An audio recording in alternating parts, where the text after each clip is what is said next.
এই পাকিস্তানি ছেলে আর খ্রিস্টান মেয়ের এক ভয়ঙ্কর এক প্রেম কাহিনী, যার নতিজা, যার ফলাফল অনেক ভালো। সে ঘটনাটাই আমি আপনাদের সামনে এখন বাস্তবিক ঘটনাটা শোনাবো। এ ভাই, কোনো মুসলমান অন্য ধর্মের কোনো মেয়ে বা ছেলেকে বিয়ে করতে পারে না, বিয়ে করতে পারে না। যদি বিয়ে করতে হয় তাহলে অবশ্যই তারে মুসলমান হওয়া লাগবে। ভিন্ন ধর্মের ভিতরে বিয়ে টিকে না, বিয়ে টিকে না। শরীয়তের নির্দেশ, ইসলাম ধর্মের নির্দেশ, খ্রিস্টান মেয়েকে যদি বিয়ে করতে চাও করতে পারবা, তবে তারে মুসলমান বানায়া। হিন্দু একটা মেয়েকে যদি বিয়ে করতে চাও করতে পারবা, কিন্তু তারে মুসলমান বানায়া। ইহুদি একটা মেয়েকেও যদি তুমি বিয়ে করতে চাও করতে পারবা, তারে মুসলমান বানায়া। ইহুদি একটা ছেলেকে যদি তুমি বিয়ে করতে চাও রে আল্লাহর কোনো বান্দি, তাহলে পারবা, তবে তারে মুসলমান বানায়া। ভিন্ন ধর্মের কাউকে যদি তুমি বিয়ে করতে চাও, তারে মুসলমান বানায়া তুমি বিয়ে করতে পারবা, অনুমতি আছে। কিন্তু খ্রিস্টান ধর্মে রাইখে যদি বিয়ে করো তুমি মুসলমান আর সে খ্রিস্টান, কোনোদিন বিয়ে টিকবে না, বিয়ে হবেই না, মিলন সেটা অবৈধ হবে। এজন্য বর্তমানে খ্রিস্টান কোনো নারীকে বিয়ে করলে কেউ যদি মনে করে এই বিয়ে শুদ্ধ, কারণ সে আহলে কিতাব, মিথ্যা কথা। কারণ খ্রিস্টানরা বর্তমানে যে ইঞ্জিল মানে সেটা আসমানি ইঞ্জিল নয়। এই ইঞ্জিলকে ওরা নিজের হাতে পরিবর্তন করেছে, কাটছাট করেছে। এজন্য বর্তমানের খ্রিস্টানদেরকে আহলে কিতাবী বলা যাবে না, ইহুদিদেরকেও আহলে কিতাবী বলা যাবে না।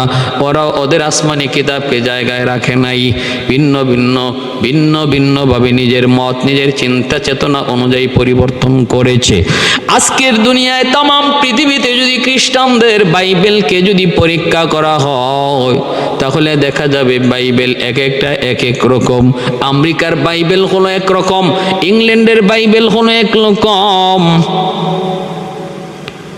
জার্মানির বাইবেল হলো এক রকম। 50টার মতো বাইবেল পাওয়া যাবে, যেটার সাথে একটা আরেকটার সাথে মিলে না। এতে করে বোঝা গেল আসমানি কিতাব যে ইঞ্জিল নাজিল হয়েছিল বর্তমানে যার নাম বাইবেল বলে, সেটা আসমানি ইঞ্জিল নয়। কারণ আসমানি ইঞ্জিল ঈসা আলাইহিস সালামের কাছে আল্লাহ যে নাজিল করেছেন, এটা এক একটা এক এক রকম নয়, একরকম ছিল। যেমন কোরআন রয়েছে, তামাম পৃথিবীর কোনো এক প্রান্তের কোরআন যদি একত্রিত করা হয়, পৃথিবীর দুই প্রান্তের দুই কোরআনকে যদি এক জায়গায় জমা করা হয়, বিন্দু পরিমাণ কোনো হেরফের পাওয়া যাবে না, ঠিক না?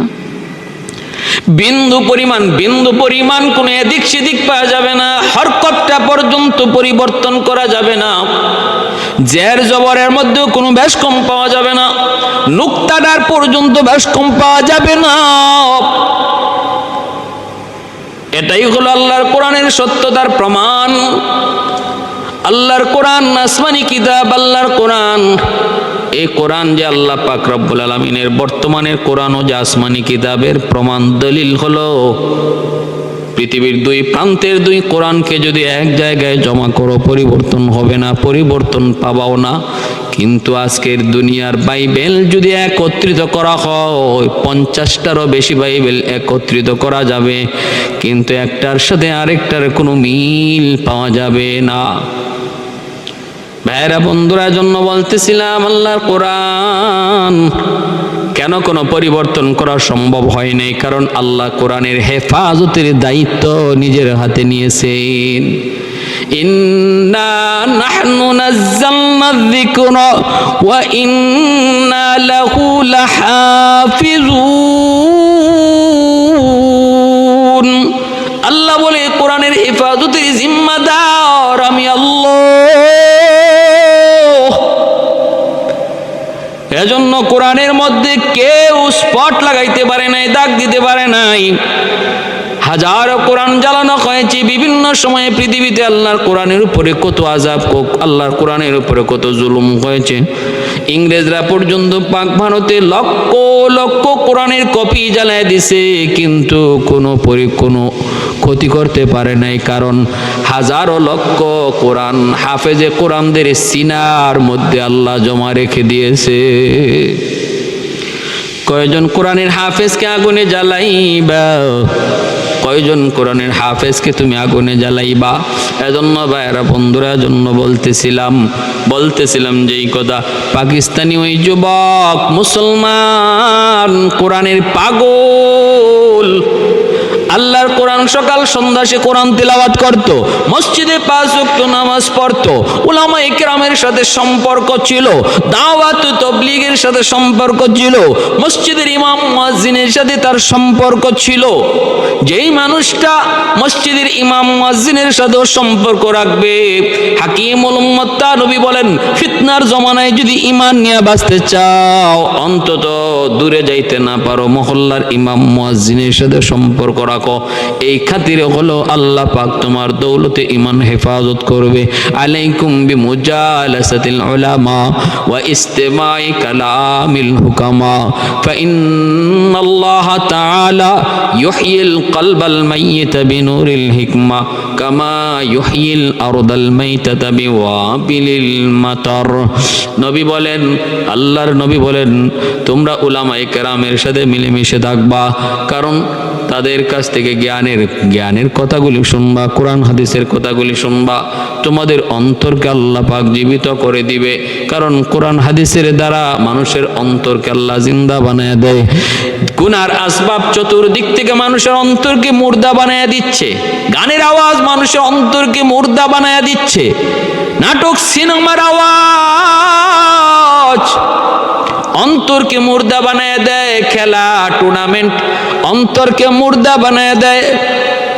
মানুষের অন্তরকে মুর্দা বানানোর জন্য আসবাবের কোনো কমতি নাই, আয়োজনের কোনো কমতি নাই।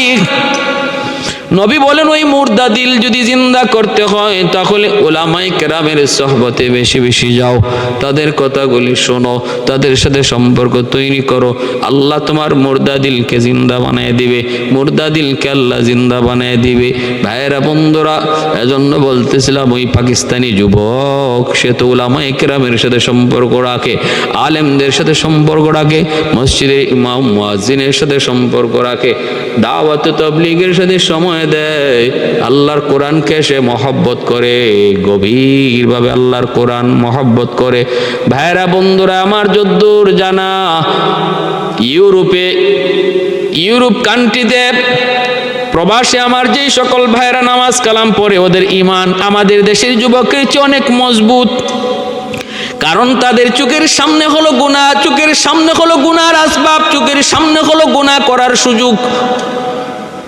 এই অবস্থা থেকে নিজেরই ফিরাইয়া যেই যুবক নামাজি হয়েছে, যেই যুবক গুনাহ থেকে নিজেরা বাঁচায় রাখছে, সে তার ঈমান বড় মজবুত, ঈমান বড় মজবুত।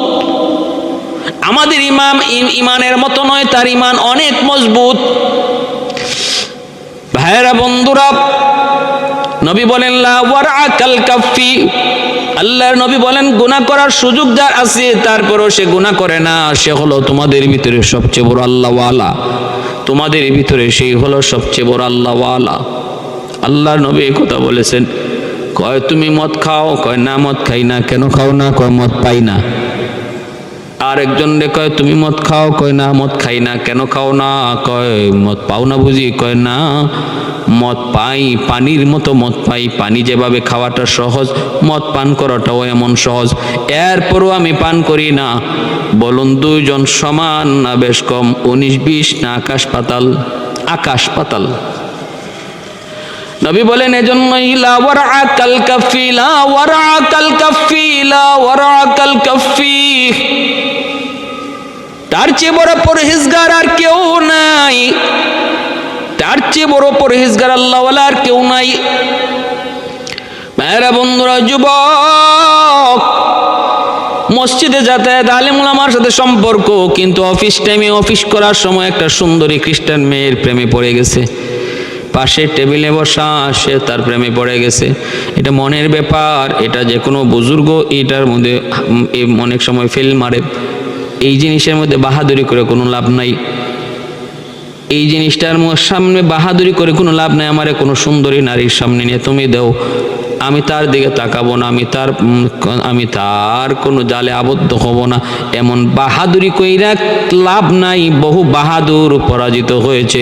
এজন্য আল্লাহর কাছে দোয়া করো, আল্লাহ নারী জাতির চক্রান্ত থেকে, ষড়যন্ত্র থেকে আল্লাহ তুমি আমারে দূরে রাখো, হেফাজত করো। তাদের মাঝখানে ফালাইয়া ইমানের পরীক্ষা নিও না। আমার ইমান বড় দুর্বল আল্লাহ, আমি ওই পরীক্ষায় পাশ করতে পারবো না। আল্লাহ আমাকে কুদরতি হাতে তুমি এর থেকে হেফাজত কইরো। ঠিক না ভাইরা আমার? তো তাদের মধ্যে সম্পর্ক হয়ে গেল, গভীর সম্পর্ক হয়ে গেছে। এক পর্যায়ে যুবক মেয়েটার বাপ মার কাছে বিয়ের প্রস্তাব নিয়ে গেল। বিয়ের প্রস্তাব নিয়ে হাজির। মেয়ে বলতেছে আমি এমনি রাজি হব না, আমার আনুষ্ঠানিকভাবে বিয়ে হওয়া লাগবে, তুমি আমার বাপ মার কাছে বিয়ের প্রস্তাব নিয়ে যাও। কোন দিন কো অমুক দিন আসো। যুবক বলতেছে আমি গেলাম। এই যুবক শেষ পর্যন্ত দাওয়াত ও তাবলীগের একজন বহুত বড় দায়ী হইয়া সে বিভিন্ন জায়গায় বয়ানের মধ্যে তার নিজের জীবনের হিস্টোরি বলছে।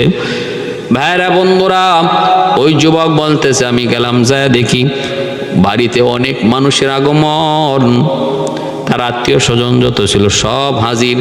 আমি পাশে গেলাম, যায় বসলাম। আমি তো ভয় পাইতেছি, ঘটনা কি আজকে কি জানি হয়, আমার জানি কোনো ক্ষতি হয় কি না। গেলাম তাদের কাছে, যায় বসলাম। তারপরে একে একে তারা আমার বিভিন্ন প্রস্তাব দিতে লাগলো। প্রথম নম্বর কথা বলতেছে আমাদের মেয়ে খ্রিস্টান, তুমি হলে মুসলমান, বিবাহ তো হবে না। যদি বিবাহ হইতে হয়, বিবাহ যদি তোমার করতে হয়, হয় আমাদের মেয়ে মুসলমান হওয়া লাগবে, নতুবা তোমার খ্রিস্টান হওয়া লাগবে। কিন্তু আমার মেয়ে খ্রিস্টান হবে না, মুসলমান হবে না, বরং তুমি যদি খ্রিস্টান হইতে পারো তাহলে আমরা চিন্তা করে দেখব পারবা কি না আগে বলো। যুবক বলতেছে আমি এতটাই তার প্রেমে আসক্ত ছিলাম, আমি বললাম ইনশাআল্লাহ, আমি বললাম আমি পারবো, অসুবিধা নেই, আমি পারবো। কয় দেখো তুমি খ্রিস্টান হইতে পারবা কিনা? কয় পারবো। 1 নাম্বার 2 নাম্বার হলো এই এলাকার যত বন্ধু বান্ধব তোমার আছে তাদের সাথে সম্পর্ক ছেড়ে দিতে হবে, মসজিদে যাতায়াত বন্ধ করে দিতে হবে। যাদের সাথে আগে তুমি চলতা তাদের সাথে সম্পর্ক ছেড়ে দেওয়া লাগবে। আমি বললাম ঠিক আছে, আমি পারবো। তারপরে বলতেছে শুধু তাই নয়, এই রাষ্ট্র, এই রাজ্য, এই সিটি ছেড়ে অন্য সিটিতে চলে যাওয়া লাগবে। অন্য সিটিতে চলে যাবা, কারণ এখানে তোমার একটা পরিবেশ তৈরি হয়েছে মুসলমানদের সাথে, এখানে থাকলে তোমাকে টিকে ধরে রাখা যাবে না। আজকে তুমি রাজি হয়েছো, কালকে তুমি মানবা না। অতএব না, অন্য সিটিতে তোমরা চলে যাবা, অন্য সিটিতে তোমরা যায় বসবাস করবা। যুবক বলতেছে আমি তার এতটাই পাগল হয়ে গেছিলাম, অন্ধ পাগল হয়ে গেছিলাম, আমি এটাতেও রাজি হয়ে গেলাম। কয় ঠিক আছে, আমি অন্য সিটিতেও চলে যাব।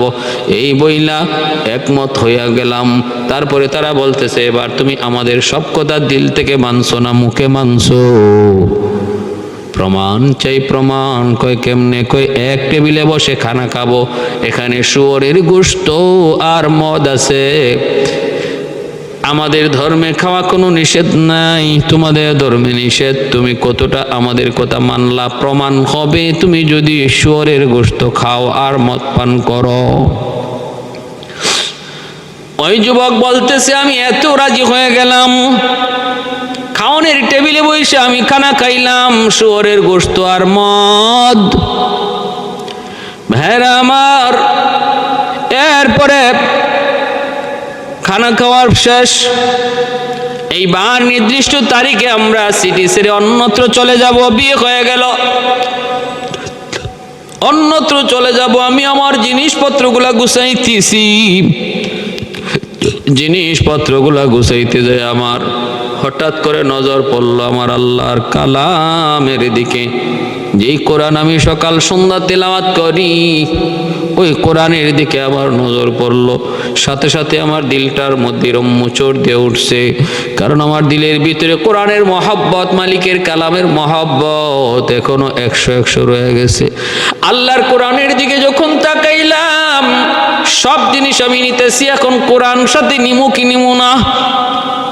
আমি দেখতেছি আল্লাহর কালাম দেখলাম আমাকে যেন হাতছানি দিয়া ডাকতেছে, এরে আমার আশিক, আমার একা রাইখা যাও না, যেখানেই যাও সেখানে আমাকে সঙ্গে নিয়ে যাও, আমাকে একা কোথায় রেখে যাবা, আমাকেও তোমার সঙ্গে নিয়ে যাও। আমি আল্লাহর কোরআন দেখা মাত্রই কোরআনের মহব্বত আমার অন্তরে উতলে উঠল। আমি আল্লাহর কালামটারে ভাঁজ করে সুন্দর করে আমার ব্রিফকেসের এক কোনায় রেখে দিলাম। তারপরে কোরআনকে আমি একা রেখে যেতে পারলাম না। ভাইরা বন্ধুরা, ও ভাই, দেখুন আল্লাহর কোরআনের সাথে মহব্বত একজন মানুষকে কেমন ভাবে বাঁচায় দেয়, কেমন ভাবে সে জান্নাতি বানায় দেয়, কেমন ভাবে তারে লাভবান বানায় দেয়। আল্লাহর গোলাম, এজন্য মহব্বত করবা, কার সাথে করবা একটু দিল লাগে কথাটা শোনো। কোরআন নিয়ে গেলাম আমি, ওই সিটিতে যায় থাকতেছি আর কোরআনটারে আমি এক জায়গায় রাখতেছি। বিবি বলতেছি, তুমি হলি কোরআন কেন নিয়ে আস না? আমি বললাম, আনলাম তো, কি হইছে? কয়, তাহলে তুমি তো খ্রিস্টান, কোরআন কেন আনছো? কয়, আনছি তো, কি হইছে? আমি পড়বো না, দেখবো।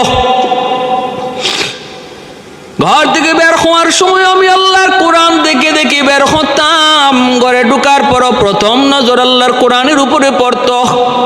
তিলাওয়াত করি না, কিন্তু নজর সকাল সন্ধ্যা আল্লাহর কোরআনের উপরে পড়ে। এতে আমার দিল শান্তি পায়। আমি ঘরে ঢুকবার আগে আমার নিয়ত থেকেও মুখ জায়গা আমার মালিকের কালাম। আমি ধর্ম ছেড়ে দিছি, কিন্তু কোরআনের মহব্বত ছাড়তে পারি নাই। ধর্ম ছেড়ে দিয়েছি, কোরআনের ভালোবাসা অন্তর দিকে সরাতে পারি নাই। তাকের উপর রেখে দিয়েছি এমন এক জায়গায় যেখান থেকে বের হওয়ার সময় কোরআন দেখে বের হই, ঢুকার পর কোরআন দেখে ঢুকি। ভাইরা বন্ধুরা, এরপরে যুবক বলতেছে, এইভাবে দিন যায় রাত যায়। এইদিকে আমি যেই মসজিদে নামাজ পড়তাম, এলাকার মানুষজন আমারে খুঁজে পায় না। আমার মোবাইল নাম্বার সহ ইমেল, জিমেইল, ফ্যাক্স সব কিছু পরিবর্তন করে দিয়েছে ওরা। এজন্য কোনোভাবে ওরা আমাকে পায় না। ওই যেই সিটি থেকে চলে গেলাম, ওই সিটির মসজিদের ইমাম সাহেব আমাকে খুঁজে, মুয়াজ্জিন সাহেব আমারে খুঁজে, দাওয়াত তবলিগের সাথীরাও আমারে খুঁজে, কিন্তু কেউ তো আমারে পায় না, পাওয়ার কথাও না। অনেকে মনে করতেছে আমি গ্রামে চলে গেছি। এরপর ওদের মনে ভয়, ওদের মনে চিন্তা, গ্রামে গেলেও তো একটা ফোন দেওয়ার কথা, একটা ফোন কেন দেয় না, অথবা ফোন কেন ঢুকে না। এক পর্যায়ে তারা আমার কথা চিন্তা করা ছেড়ে দিল। আমি ওই সিটিতে থাকতে লাগলাম। বছর যায়, 2 বছর যায়, 2.5 বছর হয়ে গেল। ভাইরা বন্ধুরা, ওই অবস্থায় যুবক বলে আর কান্দে আর বলে, মালিক তুমি যে আমার ওই সময়ের ভিতরে মরণ দেও নাই, মালিক তোমার কুদরতি কদমে আমি কতবার সেজদা দিয়ে শুকরিয়া আদায় করব। জীবন ভর যদি আমি তোমার কদমে সেজদা দিয়ে পড়ে থাকি মালিক, ঋণ শোধ হবে না, ঋণ শোধ হবে না। কারণ ওই সময়ে যদি আমার মরণ হয়ে যাইতো, তাহলে নিশ্চিত আমি ছিলাম জাহান্নামী। ভাইরা বন্ধুরা, যুবক বলতেছে, ভাইরা এই তো কিছুদিন পর, 2.5 বছর পর আমি হঠাৎ করে ঘরে ঢুকলাম অফিস থেকে। ঘরে ঢুকে যখন তাকে এদিকে তাকাইলাম, দেখি আল্লাহর কোরআন তার জায়গা মতো নাই। যখনই দেখলাম ওই জায়গাটা খালি, মালিকের কালাম ওই জায়গায় নাই, কলিজার মধ্যে চাঁদ করে উঠলো। আমি সাথে সাথে আমার স্ত্রীরে জিজ্ঞেস করলাম, আমার কোরআন কোথায়? তখন আমার স্ত্রী বলতেছি, কোরআন দিয়ে কি হবে? এইভাবে তুমি কোরআন তো আর পড়ো না, কিন্তু কোরআন দেখো, কোরআন দেইকা বের হও, কোরআন দেইকা ঘরে ঢুকো। আমার কাছে এটা ভালো লাগে না, এজন্য আমি কোরআনটারে পলিথিনের ভিতরে ঢুকাইয়া কোরআন ঘর থেকে ফালাইয়া দিছি। যুবক বলতেছে, কও কি তুমি কোথায় ফালাইছো? কই ডাস্টবিনে ফালাইয়া দিছি। যুবকের চোখ থেকে দর দর করে পানি ঝরতে লাগলো, অন্তরের মধ্যে যেন আগুন জ্বলে উঠল। সামনে আগাইয়া এই মহিলাটার একটা চর বসায় দিল। গায়ে যদ্দুর শক্তি আছে, এদ্দুর শক্তি দিয়ে চর বসায় দিল। তুমি আমার কোরআন কেন সরাইলা আমার অনুমতি না নিয়া? করছো কি তুমি করছো কি? তুমি আমার হৃদয়ে হাত দিয়া দিছো, আমার কলিজায় হাত দিয়া দিছো। মহিলাটা ভয়ে এসে অন্য রুমে চলে গেল। আর যুবক বলতেছে কোন ডাস্টবিনে? অমুক দিকে। যুবক পাগলের মতো ঘর থেকে বের হয়ে গেল আল্লাহর কোরআনকে আনার জন্য। ওই ডাস্টবিনে গেল। ডাস্টবিনে যায় যুবক কোরআন খুঁজতেছে ডাস্টবিনের ভিতরে। পায় না, কারণ কোরআন ফালানোর পরে আরো অনেকেই ময়লা ফালাইছে ডাস্টবিনে। অনেকগুলি ময়লা তুইলা যুবক কাঁদতেছে আর ময়লাগুলি সরাইয়া মালিকের কালাম রে খুঁজতেছে। একটা পর্যায়ে পলিথিনে ভরা আল্লাহর কালামকে যুবক পায়া গেল। এইবার যুবক কোরআন বুকে লইয়া চুমা খায়। কোরআনের পৃষ্ঠাগুলি যুবকের চোখের পানিতে ভেসে যায়। ওই যুবক কোরআন খানা লইয়া ভিতরে আসলো। ঘরে আইসাই বিবির ডাক দিয়া বলতেছে, বিবি সব ছেড়ে দিয়েছি তোমার কারণে, ধর্ম ছেড়ে দিয়েছি, মদ খাইছি, সুর খাইছি, ধর্ম কর্ম সব ছেড়ে দিয়েছি, কিন্তু আল্লাহর কোরআনের মহব্বত ছাড়তে পারি নাই, আল্লাহর কোরআনের ভালোবাসা ছাড়তে পারি নাই। বিবি শোনো, যদি তুমি আল্লাহর কালাম আল্লাহর কোরআনকে পছন্দ না করো, এই মুহূর্তে তুমি আমার ঘর থেকে বের হয়ে যাও।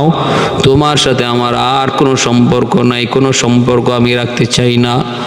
বলা মাত্রই মেয়েটা, খ্রিস্টান মেয়েটা তখন ঘর থেকে বের হয়ে বাপের বাড়ির উদ্দেশ্যে রওনা দিল। আর যুবক সব মহব্বতকে কোরবানি দিয়া লাথি মাইরা আল্লাহর কোরআনের ভালোবাসাকে অন্তরে নিয়া ওই যুবক কোরআন লইয়া মাল লইয়া আবার তার পুরাতন সিটিতে চলে আসলো। আইয়াই মসজিদের সামনে ফজরের টাইম, নামাজে দাঁড়াইল সামনের কাতারে।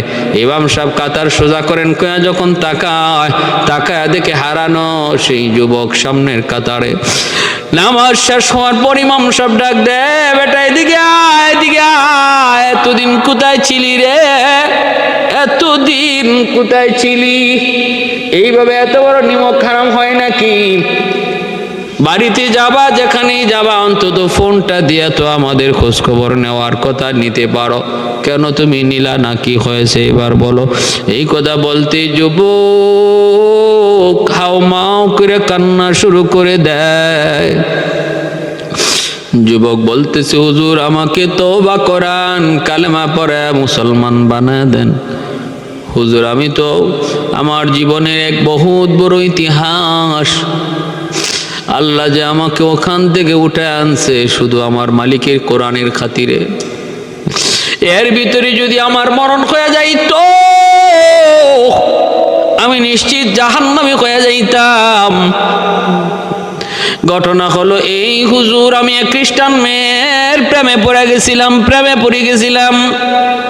ওই খ্রিস্টান মেয়েটা, তাকে পাওয়ার জন্য আমি ধর্ম ছেড়ে দিলাম, নামাজ রোজা বন্ধু বান্ধব সব ছেড়ে দিলাম, নাম্বারটা পর্যন্ত সব ওরা ছিনায় নিল।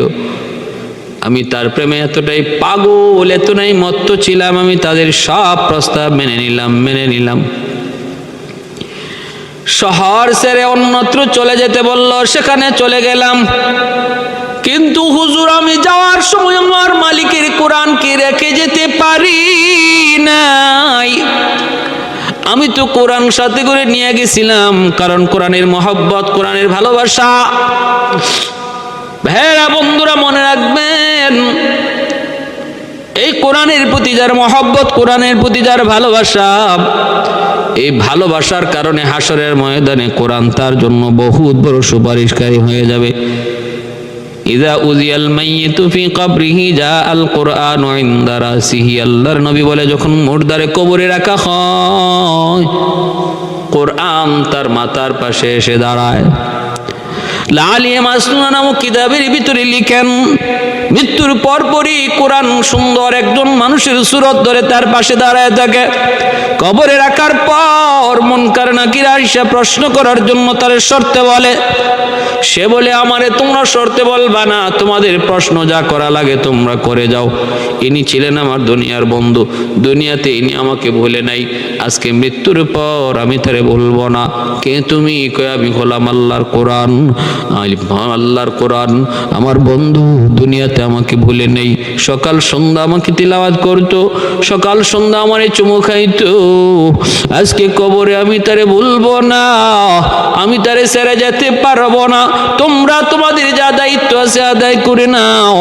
প্রশ্ন করবে, প্রশ্ন করে ফেরেশতারা চলে যাবে। আর কোরআন তখন বলবে, আমার বন্ধু তুমি ভয় পেও না, কেউ তোমার সঙ্গে নাই, সঙ্গে আছি আমি। দুনিয়াতে কত বন্ধু ছিল, সবাই তো তোমার কাছ থেকে বিদায় নিছে। কেউ জানাজা পরে চলে গেছে, কেউ কবরের পাশে আইসা তোমারে কবরে রাইখা চলে গেছে। যাই নাই শুধু আমি কোরআন, যাই নাই শুধু আমি কোরআন। আর নেক আমল তোমার সঙ্গ ছাড়বে না, কারণ দুনিয়াতে তুমি আমাকে বলো নাই, আমিও তোমাকে বলবো না। ভাইরা বন্ধুরা, কোরআন বলবে তোমারে জান্নাতে ঢুকানো পর্যন্ত আমি তোমার সঙ্গ ছাড়ব না। মা মিন শাফিন আফজালু, আল্লাহ নবী বলেন, মা মিন শাফিন, এমন কোন সুপারিশকারী হবে না ময়দানে কোরআনের চেয়ে বড় সুপারিশকারী আল্লাহর দরবারে আর কেউ থাকবে না, কেউ থাকবে না। লা নাবিয়্যুন ওয়ালা মালাকুন ওয়ালা গায়রুহু, ফেরেশতাও না, অন্য কেউ না, কোন নবীরাও এত বড় সুপারিশ করবে না, কোরআন যত বড় সুপারিশ করবে। সূরা মুলক তার আল্লাহর সামনে সবুজ রঙের পাখি হইয়া আল্লাহর কুদরতি কদমে আইসা পইরা বলবে, মালিক তোমার এই বান্দা কোন অপরাধে তোমার কাছে আসামি জানি না, আল্লাহ আজকে তোমার আদালতে সে আসামি কোন অপরাধের কারণে জানি না, জানার কথাও না, কিন্তু মালিক আমার চিননি। কয় কে তুমি? কয় আমি সূরাতুল মুলক, আমি হলাম সূরা মুলক। আল্লাহ আমার বন্ধু প্রতিদিন এশার নামাজের পর সূরা মুলক তেলাওয়াত করতো, আর তোমার হাবিব তো বলেছে সূরা মুলক যারা তেলাওয়াত করবে, আমি মুলকের একটা নাম তোমার হাবিব রেখেছে সূরাতুল মুনজিয়া। আমি সূরা মুলকের একটা নাম রাখেছে সুপারিশকারী, নাজাত দানকারী। ও মালিক, আমি তোমার কুদরতি কদমে পড়লাম, যতক্ষণ পর্যন্ত তুমি তারে মাফ না করবা আমি সূরা মুলক তোমার কদম ছাড়বো না, কদম ছাড়বো না। ভাইরা বন্ধুরা, জন্য বলতেছিলাম আল্লাহর কোরআনের সাথে মহব্বত করো রে যুবক, ঘরে শান্তি আসবে। মা বোনেরা আল্লাহর কোরআন তেলাওয়াত করো, ঘরে শান্তি আসবে, অশান্তি দূর হবে। যুবক বলতেছে আমি কোরআনের মহব্বত ছাড়তে পারি নাই, ধর্ম ছেড়ে দিছে, কোরআনের মহব্বত ছাড়তে পারে নাই। এরপরে আল্লাহ পাক রব্বুল আলামিন কোরআনের খাতিরে তারে আবার আল্লাহ জান্নাতি পদে ফিরে আনছেন। ধ্বংসের অতল গব্বর থেকে আল্লাহ পাক তারে কোরআনের খাতিরে উঠে আনছেন। ওই যুবক বলতেছে, হুজুর আমি আল্লাহর কোরআনকে এমন জায়গায় রেখে দিয়েছিলাম যেখানে দেখে দেখে ঘর থেকে বের হতাম, আবার কোরআন দেখে দেখে ঘরে ঢুকতাম। আমার খ্রিস্টান বউ, খ্রিস্টান স্ত্রী সে একদিন কোরআনকে ডাস্টবিনে ফালায় দেয়, আমি সহ্য করতে পারি নাই, আমি ওই ডাস্টবিন থেকে আল্লাহর কোরআনকে কুড়ায় আনা, বউটারে বিদায় করে দিছি, তুই বিদায় হয়ে যা, কিন্তু কোরআনকে বিদায় করব না। তোর মহব্বত জ্বালাই দিতে পারি, কোরআনের মহব্বত জ্বালাইতে পারবো না। তোর মহব্বত কোরবানি দিতে পারি, কিন্তু হলি কোরআনের মহব্বত কোরবানি দিতে পারবো না। সে চলে গেছে, এখন আমি আমার পথে, সে তার পথে, আমি আছি আল্লাহর কোরআন নিয়া। এই কাহিনী যুবক শোনাইতেছে আর হাউমাউ করে কাঁদতেছে, ইমাম সাহেব কাঁদতেছেন, এলাকাবাসী কাঁদতেছে, সঙ্গী সাথীরা, দাওয়াত তবলিগের সাথীরা কান্দে। এজন্য ভাই বলতেছিলাম একটা বাস্তব, আল্লাহর কোরআন মানুষকে কেমন করে ফিরে আনে, কেমন করে ফিরে আনে। এ ভাই, কোরআন যার সিনার মধ্যে থাকে, ওই সিনা কি জাহান্নামের আগুন পর্যন্ত জ্বালাইতে পারে না। যেই ঘরের মধ্যে কোরআন তিলাওয়াত হয় এই ঘরের মধ্যে রহমত নাজিল হয়। যেই সমাজের মধ্যে কোরআনের হাফেজ বেশি বেশি তৈরি হয় সমাজে রহমত নাজিল হয়। যেই দেশের মধ্যে কোরআনের হাফেজ উলামায়ে কেরামের কদর হয় ওই দেশের মধ্যে আল্লাহর তরফ থেকে রহমত নাজিল হয়। উলামায়ে কেরামের প্রতি বিদ্বেষ, উলামায়ে কেরামের প্রতি জুলুম, দেশের প্রতি রহমত চলে যাওয়া, গজব নেমে আসার কারণ, গজব নেমে আসার কারণ আজকে খেলোয়াড়দের সংবর্ধনা দেওয়া হয়, ফুলের মালা দেওয়া হয়।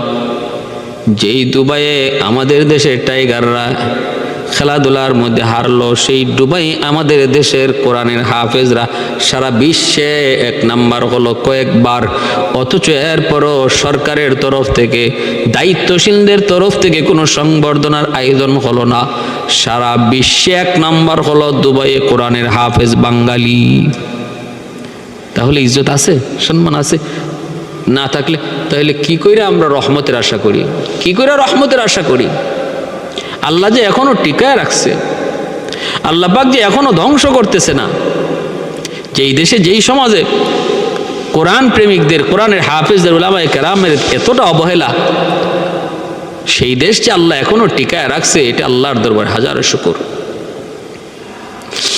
وَنُنَزِّلُ مِنَ الْقُرْآنِ مَا هُوَ شِفَاءٌ وَرَحْمَةٌ لِّلْمُؤْمِنِينَ।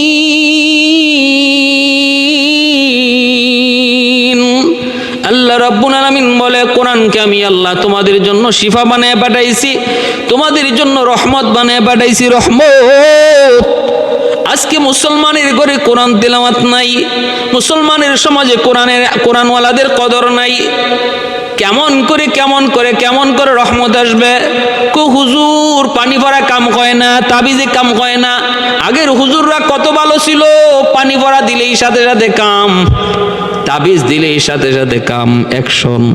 এখন হয় না। আমি বলি আগের জমানার মহিলারা ঘরে কোরআন তেলাওয়াত করতো, পুরুষেরাও কোরআন তেলাওয়াত করতো। ফজরের নামাজ পড়ে বের হলে গ্রামের ভিতর দিয়া ঘর থেকে কোরআন তেলাওয়াতের আওয়াজ শোনা যাইত। ভাইরা বন্ধুরা, এখন আর কোরআন তেলাওয়াতের আওয়াজ শোনা যায় না, মনে হয় মুর্দা কবরস্থান। ভাইরা রাতের বেলাও চুরি করা চোরের জন্য এতটা সহজ না, সকালবেলা চুরি করা যতটা সহজ এমন ঘুমের মধ্যে থাকে মুসলমান। তাহলে বলুন তো, গজবের দরওয়াজা আমরাই খুইলা দিছি, রহমতের দরওয়াজা আমরাই বন্ধ করে দিছি। কোরআন তেলাওয়াত নাই, রহমতের দরওয়াজা বন্ধ। ঘরের মধ্যে গান চলে, বাজনা চলে, খেলা চলে, টিভি সিরিয়াল চলে, গজবের দরওয়াজা খোলা, রহমতের দরওয়াজা বন্ধ। আগের যুগে রহমতের দরওয়াজা খোলা ছিল, গজবের দরওয়াজা বন্ধ ছিল। এজন্য হুজুরের পানি পড়া যায় রহমতের দরওয়াজা দিয়া ঢুকছে, হুজুরের তাবিজ পড়া রহমতের দরওয়াজা দিয়া ঢুকছে। দরওয়াজা খোলা ছিল, কামও হইছে, অ্যাকশনও হইছে। এখনের যুগে কেন কাম হয় না? হুজুরের ফু, কোরআন তেলাওয়াতের আওয়াজ, হুজুরের পানি পড়া, হুজুরের তাবিজ পড়া আপনার ঘরে গিয়া ঢুকতে চায়, যায় দেখে রহমতের দরওয়াজা আপনি বন্ধ করে রেখেছেন, গজবের দরওয়াজা আপনার খোলা রয়েছে। পানি পড়া কোরআন তেলাওয়াত তো গজবের দরওয়াজা দিয়ে ঢুকবে না, রহমতের দরওয়াজা দিয়ে ঢুকে। আপনি বন্ধ করার কারণে ঘরে ঢুকতে পারে না, এটা হুজুরের দোষ না, দোষটা হলো আপনি আমার নিজের। কারণ আগের হুজুর যে কোরআন পড়ে ফু দিছে, এখনো সে কোরআন পড়েই ফু দিছে। আগে যে তাবিজ লিখছে এখনো এই তাবিজেই লিখে। সমস্যা হলো আমাদের, আমরা আগে যে রহমতের দরজা খোলা রাখতাম এখন এই দরজা বন্ধ রাখছি, গজবের দরওয়াজা খোলা রাখছি।